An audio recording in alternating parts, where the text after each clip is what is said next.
One of the things fans were kind of critical of in season 1 was the fact that there wasn't enough world building, that we focused on the characters, and that was by design, because I thought of no better way to introduce people to this world than through these characters, and the characters are essentially blank slates. They don't know anything about the big picture. Ferris Corp wants your heads.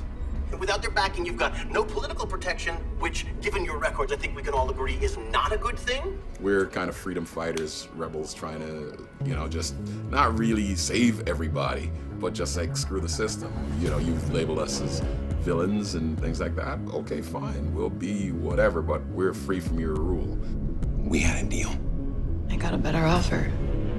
In the meantime, we're getting little hints of bits and pieces. We realize that there are these intergalactic corporations that are going out and seeding worlds. In this sector alone, we're competing with 6 other multi-cores with planetary resources. Our major rival, the Mikkei Combine, have been particularly aggressive. We named a few at the beginning, starting with Mikkei and Ferris Corp, and then we knew they were rivals. And then as stories came along, we introduced more corporations, and the idea was that they were all sort of jostling against each other, and that there were maybe some alliances. Wherever there's power and money, there's corruption and greed.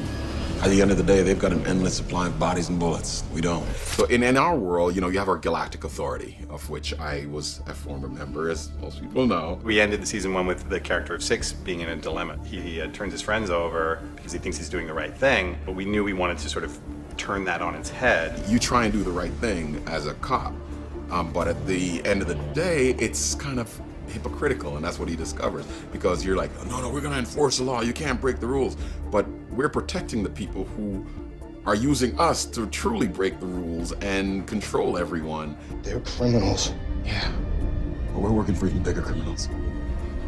He had to discover that the system that he worked for was corrupt. The warden's been paid off, the fix is in. I didn't bring them here to be assassinated. Nothing you can do about it. And when Six realizes that, at the same time the audience does, he can then turn back again and be rehabilitated into the group as a character, because otherwise he would have just been in opposition to them going forward. It's a fascinating world that reflects on our world and takes it to a grander scale.